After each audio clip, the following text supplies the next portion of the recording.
Buenos días, Gabriela, ¿cómo estás? Y cuéntanos cómo nace esta campaña. Hola, buenos días. Bueno, esta campaña nace con el propósito de visibilizar y sensibilizar las historias de útero de las mujeres.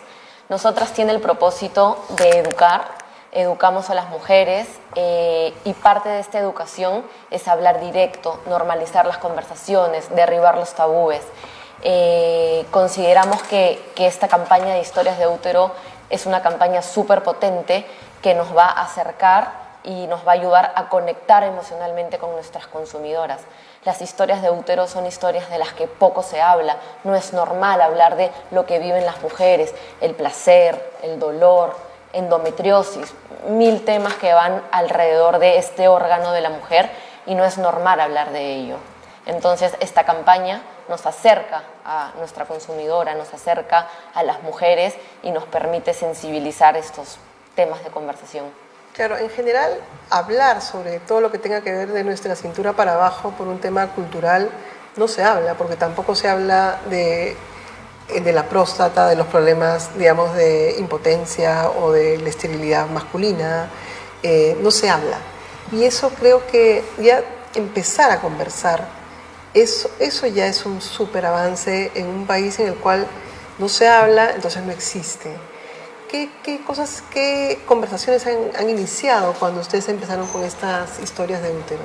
Bueno, en realidad se ha generado muchísimo debate, controversia, porque justamente como mencionas, no estamos acostumbrados a hablar de este tipo de órganos de la cintura para abajo, ¿no? Uh-huh. El hecho de muchas veces llamarle al pene por su nombre genera cierta como rechazo, ¿no?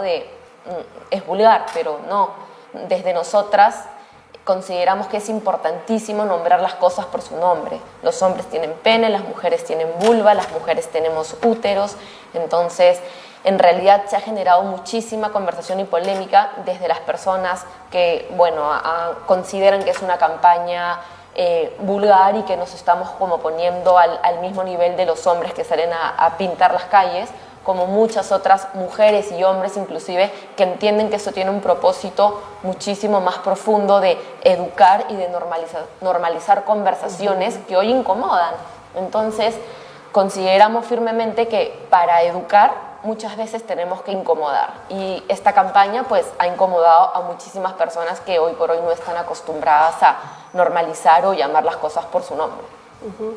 Una de las cosas, como decías tú, decirle pene al pene o decirle vulva a la vulva, no debería erizar a nadie, ¿no? O sea, es como decirle rojo al rojo o verde al verde.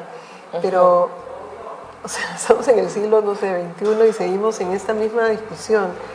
Lo importante también, además, es que nos ayude en un tema de salud pública, ¿no? A reconocer problemas que sufren nuestras niñas. El problema de mucha gente desconoce que la endometriosis o el problema de úteros poliquísticos pueden sufrirlo niñas sin haber tenido la regla, pero no lo sabemos porque no lo hablamos, porque no existe, ¿no es cierto? Entonces, cuán importante es seguir adelante con estas campañas. ¿Qué sigue después de historias de útero, Gabriela? Sí, bueno, en realidad nosotras no deja de enseñar historias de útero, es una de las campañas que tenemos. Ahorita lo que estamos haciendo es justamente empoderando a las mujeres a que pongan sobre la mesa conversaciones alrededor del útero y sus experiencias.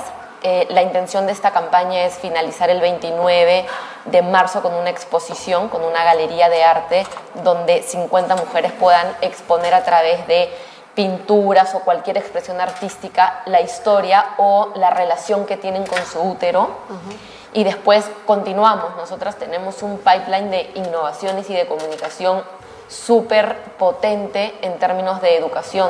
De hecho, tenemos 20 años visitando colegios, educando a niñas y ahora desde el año pasado a niños de menstruación, cambios del cuerpo, nombrar las cosas por su nombre y justamente que sean los niños de esta generación que venga a empoderarse y a realmente marcar este hito de un antes y un después de normalizar las conversaciones. Y estamos muy enfocados en eso, en educar, en hablar directo, en romper tabúes alrededor de la menstruación y los cambios en el cuerpo, tanto del hombre como de la mujer.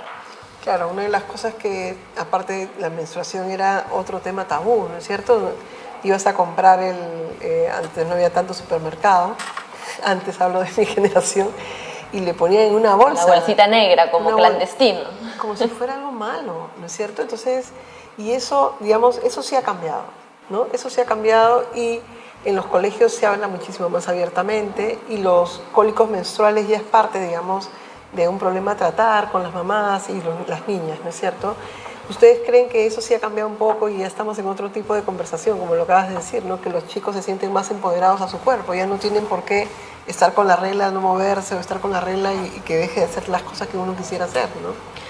Sí, consideramos que estamos avanzando, nos falta un largo camino por recorrer, pero justamente el cambio tiene que venir desde los niños, ¿no? Por eso es súper importante estas visitas a los colegios y enseñarles desde niños a normalizar el tema y que finalmente si una niña necesita ir al baño pues pueda agarrar su toalla higiénica y decir pues debo ir a cambiarme, ¿no? Y yo ya no eso que se esconde en la bolsa negra o que se la pasan de mano en mano, ¿no? Eso es justamente lo que buscamos derribar y consideramos que se está logrando, pero es un camino que todavía pues tenemos que recorrer. Claro, porque me imagino que ahorita o sea, no creo que todos los colegios sean tan abiertos en recibirlos a ustedes y escuchar lo que quieren decir, sobre todo en momentos en los cuales hay un retroceso con grupos como Con mis hijos no te metas o qué sé yo, cuando es una gran hipocresía, lo digo como periodista,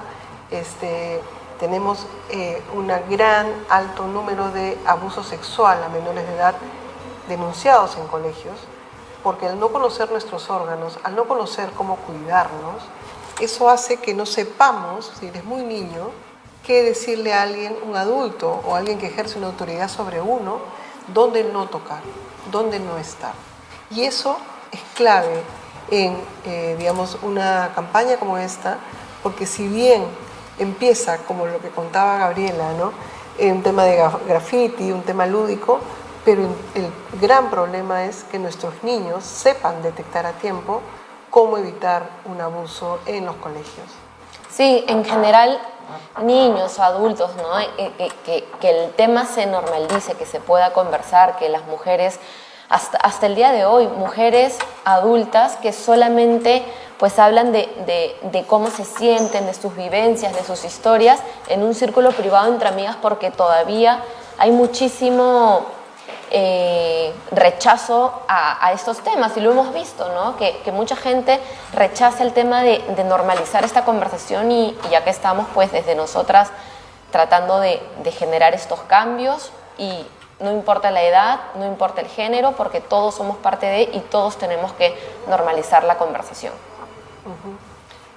Bueno, me dijiste que ya tienen todo este año un montón de campañas, pero cuéntanos un poco cómo responden los niños en los colegios. ¿Qué dicen cuando te escuchan hablar, cuando están escuchando la campaña? ¿Cuál es la respuesta de ellos?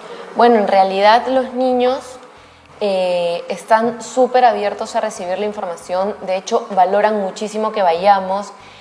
Nosotros vamos, les pasamos un video, tenemos una psicóloga luego que les habla. En muchísimos colegios ya están permitiendo que la charla sea mixta, en algunos otros todavía es la misma directora la que dice no separen que sea solo para niñas porque este es un tema de niñas y eso es justamente lo que tenemos que derribar. Este no es un tema de niñas, ese es un tema de todos, de niñas, de niños, de adultos, de mujeres, de hombres, y cuanto más todos estemos informados se van a reducir inclusive los casos relacionados a bullying escolar relacionado a la menstruación, ¿no? Porque ya hemos visto, de acuerdo a UNICEF, son prácticamente 60% más o menos de niños que piensan que la regla es algo sucio y da asco. Entonces, justamente es ese chip el que tenemos que cambiar. Y los niños valoran las charlas y se quedan muy agradecidos de poder tener un poquito más de información y educación al respecto, porque son temas que muchas veces no se abordan en casa tampoco. Gabriela Espinar de nosotras estuvo en Las Mañanas con Patricia del Río. Muchísimas gracias por la entrevista.